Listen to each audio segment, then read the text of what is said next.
Bentrovati, buona giornata, eccoci all'appuntamento che ritorna con www.venetoglobe.com. Parliamo di sport anche attraverso il canale 95 di Caffè TV 24, l'emittente che trasmette per tutto il nord Italia. Dopo una pausa di circa una decina di giorni ritorniamo ad occuparci dello sport di casa nostra, in questo caso del Veneto, regionale in particolar modo, ma un'occhiata anche internazionale e nazionale, e poi soprattutto le cronache trevigiane, le cronache provinciali.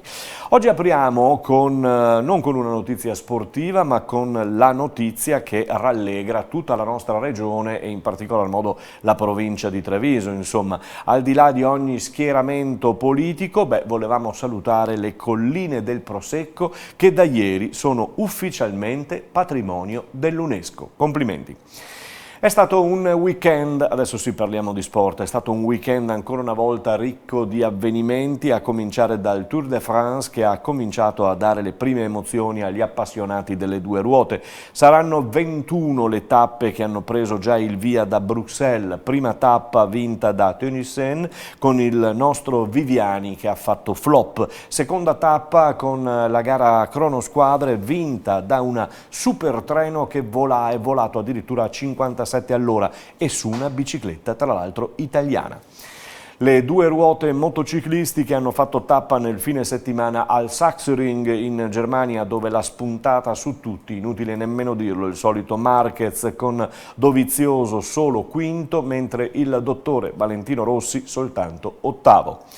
A Wimbledon sull'erba esce dopo una scenataccia piuttosto pesante con parole pesantissime, anche se Fabio Fognini ha chiesto scusa, dico non mi rendo conto di quello che ho detto, chiedo scusa. Lui se ne va, lascia Wimbledon, mentre Berrettini va avanti dopo una maratona di 4 ore ed affronterà oggi negli ottavi il suo idolo Federer. Il volley femminile nazionale è anticipatamente ritornato a casa. Le azzurre di Mazzanti, dopo la sconfitta contro la Cina, sono rientrate in Italia e ora per il commissario tecnico l'obiettivo sarà quello della qualificazione olimpica che si giocherà a Catania dal 2 al 4 agosto prossimo contro Kenya, Belgio ed Olanda. Intanto nella finale dell'altro giorno a Nanchino della VNL tra Brasile e Stati Uniti ha vinto la Pantera Ogbonu con le sue compagne statunitensi. E adesso il calcio, sia internazionale che nazionale, vive le fasi più importanti, soprattutto sul calciomercato, e sono molte le squadre, anche quelle italiane, interessate, ma c'erano da chiudere due manifestazioni: il mondiale femminile che vedete se l'è aggiudicato agli Stati Uniti battendo per 2-0 l'Olanda, terzo posto per la Svezia, quarta l'Inghilterra. Conclusa anche la Coppa America per quanto riguarda il maschile, in finale erano arrivate Brasile e Perù, ha vinto dopo tanta paura il Brasile. Vediamo anche i ritiri delle squadre italiane che interessano peraltro le nostre montagne, il nostro Veneto, il nostro Friuli, Venezia Giulia ed il nostro Trentino. Soprattutto fino al 20 luglio, anzi fino al 20 luglio la Fiorentina salirà in Val di Fassa a Moena. La Lazio invece sarà ad Auronzo fino al 26 luglio. Il Lecce fino al 28 luglio sarà a Santa Cristina in Val Gardena. Il Napoli invece è già a Dimaro fino al 26 luglio. La Spal salirà a Tarvisio e ci rimarrà fino al 21 di luglio. L'Udinese è in ritiro da ieri e poi si trasferirà in Austria. Il Verona sarà in ritiro fino al 21 luglio nella zona del Primiero, San Martino di Castrozza. A parte le compagini per quanto riguarda la A che abbiamo visto, per la Serie B si raduna il prossimo 12 luglio anche il Pordenone del presidente Lovisa e del tecnico trevigiano Tesser. Ritiro ad Arta Terme, il 27 rientro a Pordenone e nel pomeriggio poi amichevole a Chions contro i locali. Sempre per la Serie B, l'Entella sarà a Sappada dal 16 luglio al 2 agosto, mentre il Cittadella salirà a Lavarone in Trentino dal 21 luglio al 3 di agosto. Anche quest'anno il nostro campionato di riferimento sarà quello di Eccellenza Veneto, che seguiremo con servizi, interviste, telecronache per tutta la stagione. E allora cominciamo proprio con una di queste formazioni, il Porto Mansuè, che giovedì ha presentato la propria squadra a sportivi e tifosi. Sentiamo l'intervista che abbiamo realizzato con il riconfermatissimo tecnico trevigiano Stefano Andretta. Stefano Andretta, si parte, stagione 2019-2020 per il Porto Mansuè, presentazione dei nuovi, insomma tanta voglia di fare. Sì, una bella serata come spesso le presentazioni lo sono, bei propositi, tutto sereno, tutto bello, tutto pimpante, tanto entusiasmo che è giusto poi che ci sia, e poi nel momento in cui andremo poi a cominciare, che cominceremo per cercare di fare una stagione indubbiamente importante. Poi importante dipenderà da tante cose, però noi cercheremo di prepararci per cercare di fare un campionato, soprattutto cercando di divertire, questa cosa importante. È stato sottolineato, oltre che da te, anche dal presidente e dai vari dirigenti, che hai scelto gli uomini soprattutto sì per il valore tecnico, tattico in campo, ma anche umano. Sì, abbiamo cercato di fare un lavoro attraverso l'aiuto del direttore sportivo di Danilo Pagotto, aiutati anche dalla società, perché è chiaro che poi noi possiamo fare anche tante cose, ma se non c'è una società che ti segue è sempre difficile. Le caratteristiche tecniche le conosciamo un po' tutti, perché i giocatori che sono arrivati, soprattutto diciamo dei vecchi, tra virgolette, sono qualità indubbiamente importanti. Abbiamo voluto associare anche dei valori che io personalmente conosco in tanti di questi ragazzi, un po' perché li ho allenati, un po' anche per conoscenza da esterno, e l'obiettivo appunto è quello di cercare di creare da subito un equilibrio, uno spogliatoio importante che poi spesso in campo è la conseguenza anche di punti.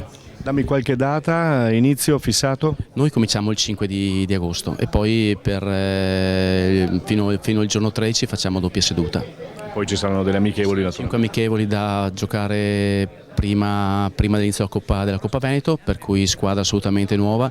Sono rimasti 3 elementi vecchi dello scorso anno con qualche ragazzino, per cui credo che la necessità assoluta sia quella di giocare, quindi abbiamo cercato di fare il più possibile partite che rispecchino poi quelle che sono le varie situazioni che ti vai a trovare per la domenica, e quindi facciamo 5 elementi, 5 amichevoli, la prima addirittura dopo 2 giorni che ci alleniamo, per cui insomma c'è un bel lavoro da fare, però penso sia anche un lavoro divertente, perché comunque è il periodo in cui si plasma poi una squadra. Stefano, sarà un campionato importante, perché abbiamo fatto alcuni nomi, ci sono, e voi vi hanno chiesto la salvezza il prima possibile, che è un po' quello che si dice subito.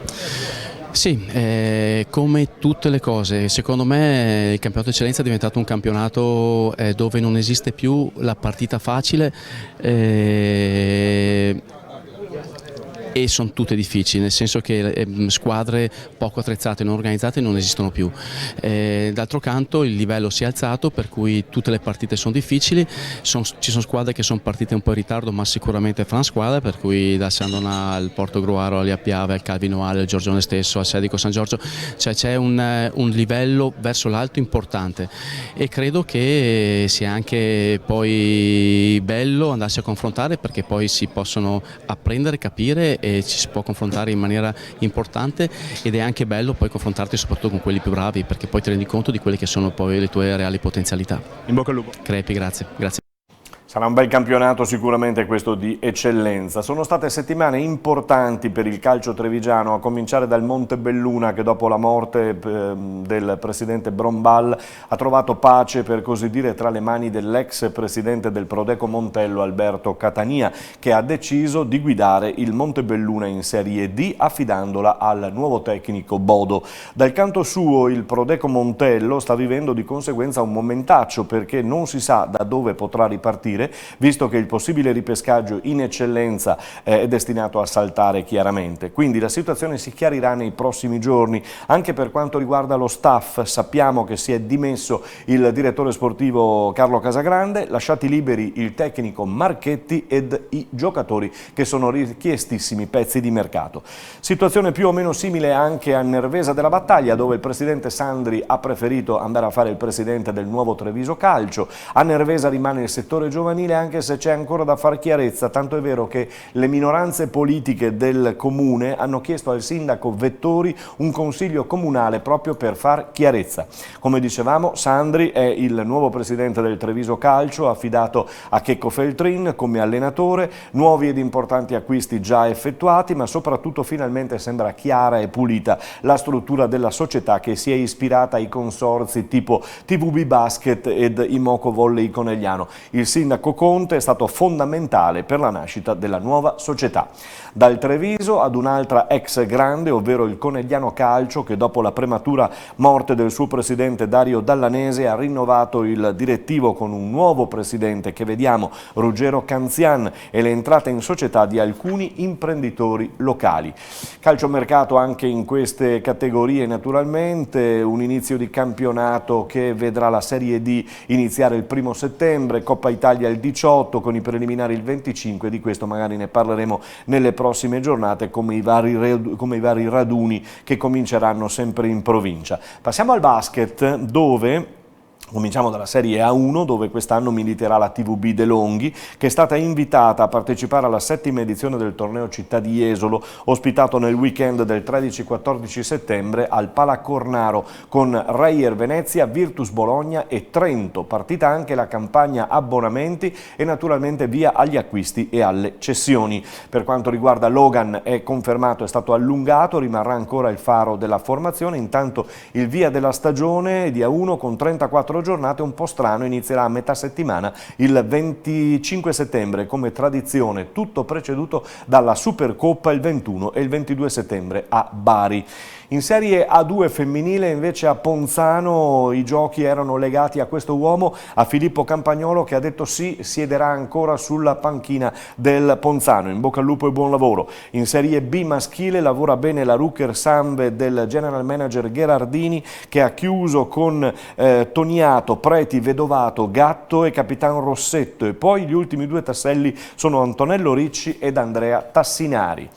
Saremo molto attenti anche quest'anno al campionato Pro 14 del Benetton Treviso. I Leoni hanno chiuso la prima parte della loro preparazione svolta alla Ghirada con un gran numero di permit e di prestiti in prova. Il gruppo trevisano si riposerà adesso per 2 settimane e si ritroverà alla Ghirada il 15 luglio per il via ufficiale, anche se mancheranno naturalmente gli azzurri convocati in nazionale. Sentiamo il tecnico Bortolami al termine della prima sessione di allenamenti. Assolutamente sì, i ragazzi stanno lavorando benissimo, siamo molto contenti dell'impegno, della qualità del lavoro che stanno mettendo. Sono tanti ragazzi nuovi, i nuovi arrivati, i permit players, ma devo dire che tutti stanno facendo un'ottima impressione, per cui siamo molto contenti. In queste settimane abbiamo parlato proprio di questi permit, perché sono stati un po' la cosa bella lo scorso anno, quindi l'impegno è notevole anche quest'anno. Sì, sono stati fondamentali l'anno scorso durante novembre, durante 6 nazioni. Abbiamo ottenuto delle vittorie importantissime e fondamentali, e quest'anno saranno importantissime all'inizio e durante il campionato, per cui credo che il lavoro che stanno mettendo sia di ottima qualità e ci permetterà di andare nella direzione in cui vogliamo andare. Vi state allenando appunto con ranghi ridotti, perché adesso stiamo vedendo l'arrivo della nazionale dove ci sono quasi tutti i Benetton, quindi dopo i mondiali ci sarà questo gruppo. Che difficoltà ci sono a produrre appunto questo tipo di allenamenti? Ma è una grande opportunità per lavorare più a livello individuale, per concentrarsi più su dei dettagli, magari quando hai tanti giocatori è difficile seguire sempre, per cui credo che sia un'opportunità per seguire i ragazzi in maniera ancora più dettagliata e continua. Stanno rispondendo, ripeto, in maniera ottima, per cui siamo contenti anche del numero. Adesso siamo già una ventina, da luglio poi insomma si aggiungeranno altri ragazzi e raggiungeremo il numero ideale per affrontare l'inizio del campionato. Loro sono professionisti, non facciamo nomi, ma magari qualcuno è esagerato, c'è da tirar via qualche chiletto? Ma 1 o 2, ma è una cosa fisiologica, soprattutto sì, esatto, qualche giocatore di mischia, ma è tutto nella norma. Devo dire che sono presentati tutti in buone condizioni, avevano già fatto del lavoro a casa, per cui stiamo già caricando sulle gambe in maniera importante da questa terza settimana, per cui siamo in linea con quanto programmato. Siamo in linea, come diceva giustamente, allora adesso concludiamo, andiamo a Cortina dove nel fine settimana siamo stati impegnati nel mondiale di sci a rotelle come www.venetoglobe.com e come fornitori appunto di streaming audio e video. Andiamo a sentire il nostro servizio.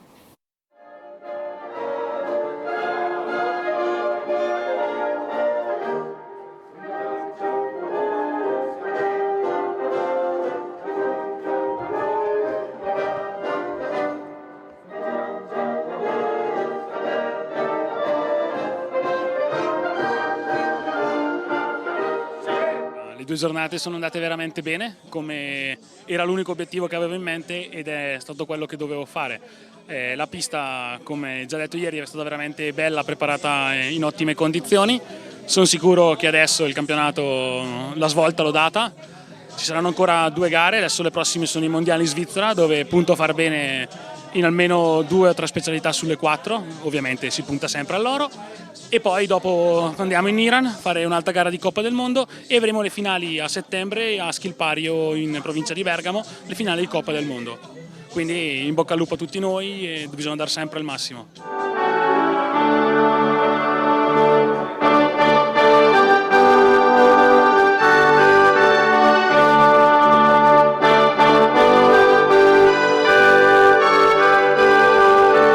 Sono molto soddisfatto di come è venuta questa volta questa gara, non credevo che lo sci d'erba fosse così agonisticamente così preparato, per cui è stata una bellissima esperienza. Ringrazio tutti i miei collaboratori, la gestione impianti che ci ha dato la possibilità di fare questa grandissima esperienza, soprattutto Berto Sommavilla con il suo team che da anni sta portando avanti questa esperienza. Lo Sci Club in futuro ci sarà. Piccole cose da migliorare, ma credo che siamo molto ben preparati. Grazie. Come diceva il Presidente, è una bella collaborazione la nostra, perché noi abbiamo portato la nostra esperienza pluriennale ormai di gare di sci d'erba e quindi in provincia abbiamo fatto diverse manifestazioni ad un certo livello e quindi qui abbiamo trovato sia un'ottima disponibilità da parte dello Sci Club e anche dei gestori degli impianti, perché ci hanno dato la possibilità di preparare la pista al meglio per questa disciplina che è lo slalom.